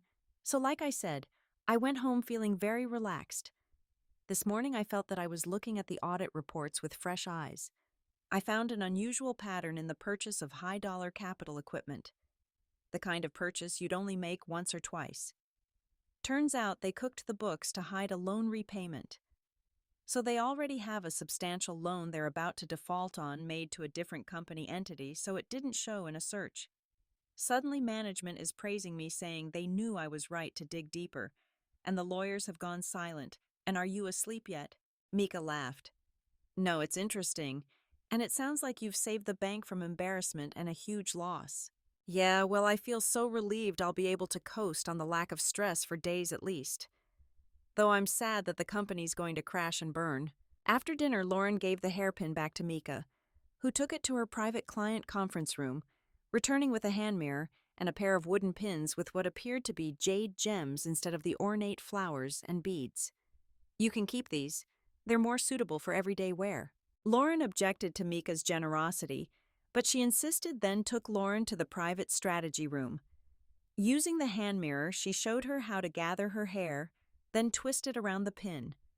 She also showed her how to form the knot without leaving a tail and how to twist the tail around the second pin for a style with 2 sticks. "I've seen knots made with chopsticks before," said Lauren, "but I don't think I've seen one as elegant as this." "This is the version I like," Mika said. "Do you wear your own hair like that?" Lauren asked. "I haven't in a long time," Mika said. "I'd like to see," Lauren said. Only when the words were out of her mouth did she consider that a long time might be 5 years, but she couldn't keep assuming that Mika had a problem before she admitted to one. After hesitating only slightly, Mika nodded. She left the room, returning with 2 silver pins. "The last time I did this, my hair was like yours," she said. "Red, I mean, though more ginger, and much longer." She pulled her hair into a single tail. "It was hard to maintain in the pandemic. I cut it short myself and dyed it black so that it could grow back in its natural color.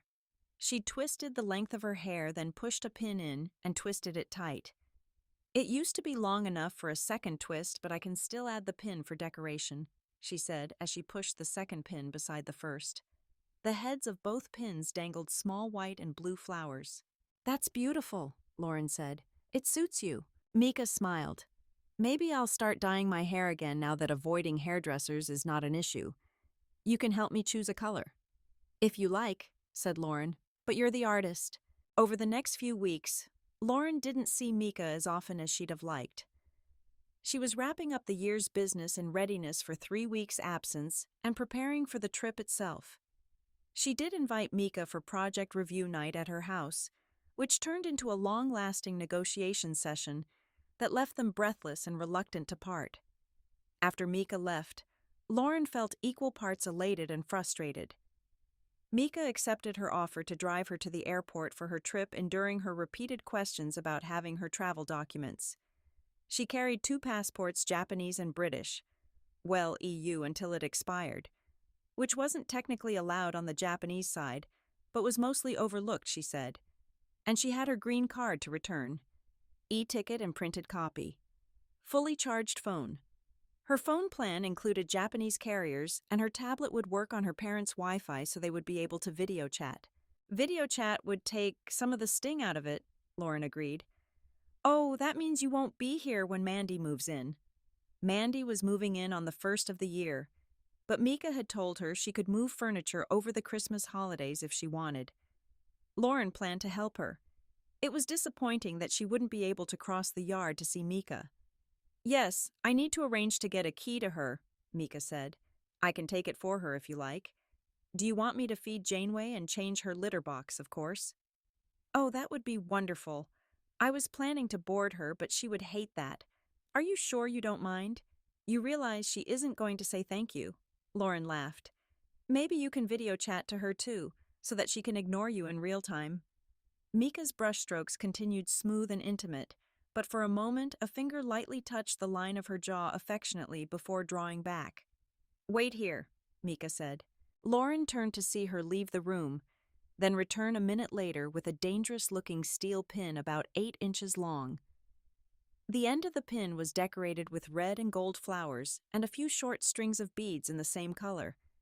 Mika resumed her place behind Lauren. A moment later, she was gathering up her hair into a tail. Lauren couldn't see exactly what she was doing, but she felt the tail tighten and twist a few times, along with a sideways pressure which was probably the pin being pushed into the twist. A little adjustment and Mika released her. There's a mirror in the bathroom. Take a look, she said. The knot was comfortable. A few inches of hair extended below it against her left shoulder. When she saw herself in the mirror, she marveled at the effect. Her hair was in a beautiful tight knot, centered, but with the decorations on the pin on the left side and a tail on the left. The beads enhanced the decorative effect, swaying as she moved her head. After she'd admired herself for a couple of minutes, she picked up her phone and returned to the room, though she didn't violate the electronics ban by entering. This is beautiful, she said. I want you to take a picture of it. Mika took a look at the cell phone in her hand. I can do better than that, my friend, she said. She led the way to the room between her private strategy room and the private client conference room, which held photography equipment with a minimum of furniture. She selected a string hanging before one wall, pulling down a neutral backdrop, turned on a couple of the lights, and executed a quick photo shoot posing Lauren between shots. There was a computer in one corner of the room. Mika uploaded the photos, and after a quick visual check, emailed them to Lauren. If there are any you want editing or enhancing, let me know, she said. You can take the pin if you want to keep the style for now. Bring it back next time. Always happy to know that there would be a next time, Lauren agreed. When she left, Mika brought her blouse on a hanger. The stain was completely gone. She added it to her suit in the garment bag, then gave Mika an affectionate meeting closure, but didn't attempt to turn it into a negotiation session. Mika conceded that Lauren could open her Christmas gift on Christmas Eve, largely because if she waited until Christmas Day, it would be the day after Christmas for Mika.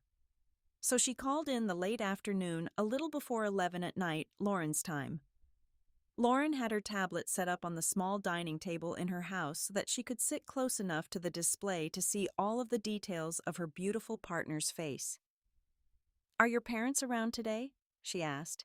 "No, it's a work day. Christmas isn't really a holiday. New Year will be. There are illuminations and there will be fireworks. It will be, 7 a.m. your time when New Year's Eve ends, but I'll get some video for you." "I'd like that," said Lauren. "The difference in times feels strange. It's been dark for hours here, and you're sitting there with sunlight streaming into your room. It makes the day feel warm. When you're ringing in the new year, it will be early morning. Oh, Mandy and I will be finishing up getting her moved in on New Year's Eve. You're going to be spending New Year with your ex-collaborator in her home. There'd better not be any bloody New Year's Eve negotiations." "I'm totally not," Lauren objected. "I'm going downtown with my friends from work. There's a rock band ushering in the new year. There will be dancing. There may even be New Year's toasts, but there will be no negotiations as you define the difference. I'm saving that for you. Now are you going to let me open my gift, or are you just trying to build anticipation?" Mika laughed. "It would be a huge letdown if I were," she said. "Go on then. Merry Christmas." Lauren had set the wrapped package on the table beside her tablet. She picked it up. It was limp. She was fairly sure it contained an article of clothing. Surely Mika hadn't bought her a delicate undergarment. She didn't think they'd been at that stage of their relationship when she'd left. "All right, I'm opening it now," she said, holding the package up to the tablet's camera before ripping the paper. Inside the paper was another layer of tissue paper. Within that was a dark green t-shirt. The design on the front was a set of large birds. They had the look of water birds, all with large feet and long bills. One's feet were bright red, another sky blue. At the top was the word metrics, in lowercase large enough to read from a distance. "Oh my God," said Lauren, then burst out laughing. "I would have liked it to say large American metrics as a companion to mine, but most of them aren't American. They are large, though. The birds, I mean." Mika's grin was wicked. "It's perfect," said Lauren, unzipping the front of the hoodie she was wearing. What are you doing?" came Mika's voice from the tablet, as she pulled the hoodie over her arms to stand before the tablet in her lace-detailed vest and jeans. "Trying it on, of course," said Lauren, grinning at the color that had risen to her partner's cheeks. She worked her arms into the t-shirt, taking her time before pulling it down over her vest, then tugging it into place. "It's a perfect fit." Mika's cheeks were still pink. Yeah, it looks good on you," she said. Lauren did a twirl before the camera. "I won't wear it until you return," she said. "My metrics deserve their small British market shares." She lifted the hem to remove the t-shirt, chuckling when she heard a strangled grunt from the speaker. She folded the t-shirt before turning back to the tablet, grinning as she slipped her arms into the sleeves of her hoodie. On the tablet display, Mika took a deep breath. "I wish you were here," she said. "Oh, you do for negotiations?" asked Lauren. "Your expertise is essential," Mika stated. "I really want to collaborate with you." Mandy's furniture wasn't due to arrive until the 28th. She had boxes of essentials with her, and she was living out of 2 suitcases. On Christmas Day, Lauren took her to look around the office, giving her the key. She was excited. Lauren left her moving boxes from her car while she walked across the yard to feed Janeway. The cat wasn't exactly thrilled to see her, but she'd realized that Lauren was the current food source and wound herself around her legs until said food was in her bowl, then ignored her. Lauren found it strange that the cat clearly missed Mika, but wasn't pining in the way that Mika had said she did after losing Nicole. She wondered if maybe the cat had been responding to her own sadness as much as missing her person. She texted Mika to let her know that the cat was fed, that Mandy had the key, and that she was cooking for her since she was stranded in a hotel. She invited Mika to call to verify that there was no unprofessional behavior going on, and sent her a selfie of herself and Mandy outside the office. On the following day, she was back at work. Though the office staffing was light, and most of her colleagues were dressed down, she was not. She had a scheduled chat with Mika in the evening and wanted to surprise her. Oh, wow. You were working today, Mika said when she answered the call. You're still all dressed up. I wanted to save my PTO, Lauren replied. Are you alone? Your parents aren't behind you. Mika's image shook its head. Why should I get them New Year vacation started today so they're here? No, it's just that I haven't had chance to change yet. I didn't want to shock them. Saying that, she unzipped her pencil skirt. Oh, exclaimed Mika. Her eyes were wide. But you don't mind shocking me. Are you shocked? Lauren asked, taking her time unfastening the skirt before lowering it slowly and stepping out of it, revealing her thigh-high stockings and garter belt. She was fairly sure she heard Mika gasp. She unfastened the lowest buttons of her blouse so that her partner had a clear view of her actions. Now I'm shocked, said Mika. Is that what you usually wear to work? Not often, Lauren admitted. Pantyhose are easier, but I like the feel. She ran her hands down her thighs. Mika blinked, a muffled grunt escaping. Lauren unclipped her stockings, sliding them down her thighs unhurriedly one at a time. Then she unfastened the garter belt, letting it drop to the floor. Mika's eyes were large, but her smile showed how much she appreciated the view. Working from the bottom to the top, Lauren began to unbutton her blouse. When she reached her chest, she paused to unfasten her ribbon tie, draping it over her neck as she finished opening the blouse. Siding it down her arms, she folded it before setting it beside the tablet. Then she drew the ribbon tie off and set it on the shirt, leaving her in black panties and her black balconette bra. She bent down toward the tablet, ensuring that the camera got a good view of the top of her chest. Are you okay, Mika? You seem to have turned red. Do your parents keep the house too hot? Right now, yes, her partner said with a chuckle. 10 minutes ago, I'd have said not. Maybe you should ask them to turn the heat down while I finish getting changed, Lauren suggested, picking up her cream silk pajamas. I don't think so, Mika said as she fastened the pajama top, then stepped into the silk pajama shorts. She reached behind her to unclasp her bra, then detached the straps so that she could draw it out of her top. All done, Lauren announced. You are so challenging, Mika said, her voice sounding a little gruff. Too challenging to give me a formal closure, teased Lauren. I wish I could, Mika admitted. I'm going to be daydreaming about this little project of yours. Lauren smiled. When you come back, we'll implement it in person. I promise. That doesn't make my afternoon any easier, you know. It rained pretty constantly on the day that the furniture was delivered. The distance from the moving van to the door was short, fortunately, and Lauren grabbed all the newspapers she could find at home and took her welcome mat doormat and a couple of rugs to protect the floors. The furniture had been well handled and had arrived in good condition. After the delivery men had left, she helped Mandy make up the beds so that her hotel stay could finally end, and on the 31st, she helped her unpack the rest of the boxes, stacking dishware and books. Temperatures didn't vary much above or below freezing for the whole day. In the evening, Lauren met her friends at the New Year's Eve party at the hotel. The ballroom where the party was held was huge and crowded. Rachel, one of the executive assistants, tried to share a prescription with her. Lauren had always suspected that Rachel, who was a lithe blonde who hadn't yet passed 25, had a crush on her. Whatever the drug was, focus enhancer probably, seemed to amplify Rachel's crush. Either that, or she just wanted attention from the only other lesbian in the office. Lauren didn't encourage her, but she also didn't reject her. Outside of their friend group, it might be dangerous to be on focus enhancer, so she danced with her, and when Rachel leaned back against her when they were yelling for the band, she just pushed her back into an upright stance and backed away. The band was better than Lauren had expected in spite of screaming vocals. The soaring guitar almost carried the songs by itself. Rachel was clearly getting into the sound.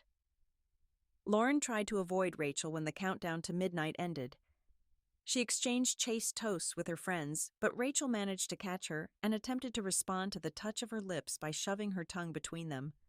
Lauren backed away and shook her head. "Aw, come on, let's start the new year right," said Rachel, running her fingers down Lauren's arm. "I am starting it off right," Lauren retorted. "That's the point." Rachel eased herself a little closer, her arm pressing against Lauren's arm. She lowered her voice in an attempt to sound seductive. "You don't know how eager I am right now," she murmured. "Oh, I think I do, Rachel," Lauren said, "and I think it would be a good idea if I found someone to help me get you home." She recruited Deirdre, one of her closest work friends, to help chaperone Rachel into an Uber and ensure she made it to her door. After dropping Deirdre, she arrived home around 1:30, falling asleep almost before her head touched the pillow. "Mika, how was your New Year?" The message had arrived overnight and was several hours old when Lauren saw it. Lauren: "Good. Band was amazing, probably not your cup of tea though, and my professional integrity is intact." Of course, by the time Lauren replied, it would be well after midnight for Mika, so the next message didn't arrive until mid-afternoon. Mika: "Should I be worried that you felt the need to mention this?" Lauren: "No, but I have a coworker story to share next call. Missed you." Mika: "Would your professional integrity be intact if I'd been there?" Lauren: "I hope not."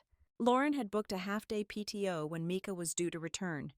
When she awoke, her partner would be 35,000 feet above the Pacific. She checked her phone for updates. Sure enough, she had waiting texts. They weren't updates to arrival times, though. Mika: "Flight left on time. Unless there are customs delays, I'll be on the flight arriving just after 1:30. Mika: "Looking forward to seeing you." Lauren felt that their relationship had become much less tentative during Mika's trip. Teasing her had felt comfortable, and Mika seemed to be less reluctant to show affection. She wondered if that would be able to continue after her partner's return. Perhaps they'd turned a corner. Though she knew that even if that was true, there was plenty of work ahead of them. Of course, she'd worn stockings to work, to capitalize on Mika's willingness to be teased. She sent Mika a selfie to show her working clothes. A little later, sitting at her desk, she surreptitiously hiked up her skirt and snapped a photo of her stocking top, sending that in a text message. Mika: "You know it's not a good idea to look flustered at the customs counter." Lauren: "Why would you look flustered, Mika? I don't know why I value your partnership, I really don't." Lauren was finishing her Starbucks when Mika entered the baggage claim area. She'd debated getting a coffee for Mika, but she probably couldn't carry a paper cup with her suitcases. And after all this time, she didn't know if Mika liked coffee. She certainly preferred tea, and though the menu included tea, she'd never considered what kind Mika would want. She left her coat on the chair, tossing her paper cup into the trash before taking her partner into her arms. Their meeting closure was tender but brief, Mika seeming to want the contact of a close hug as much as Lauren did. Eventually, they separated, Mika stepping back to cast her eyes over Lauren's suit, a smirk on her face before leaning close to whisper, "I really want to peek under that skirt to see if you really are wearing what you claim." "I sent you a photo," Lauren stated. You could have taken that at any time," Mika objected. Then her expression sobered. Could you take me to your place, not mine? Or not immediately to mine. I want to talk before going home." That should sound ominous, but it didn't. Lauren felt that they'd built enough of a bond that if there was a problem, she'd be able to sense it. She didn't need to consider the state of the house. She kept it tidy, so she just nodded and wrapped her arm around Mika's back as they waited for the cases. During the drive to her house, Lauren frequently sensed Mika's eyes on her. If she glanced over, Mika's eyes immediately flicked away, her cheeks turning red. After the third such glance, she said, "I think you missed my consulting as much as I missed yours, didn't you?" Mika nodded, and though she didn't turn toward Lauren, her lips formed a soft smile. After Lauren had eased the Lexus into the garage, Mika had asked her to open the trunk so that she could bring her bag and one of her cases into the house. Once inside, Lauren said, "I don't have tea. I can brew coffee or open a bottle of wine. It's a little early, but—" She frowned. "You know, I have no idea if it's early or not for you." "It's around breakfast time by my internal clock," said Mika. "But I'm sure I can drink wine for breakfast once without it becoming a habit. Maybe you'll let me take a nap later." "Of course," replied Lauren.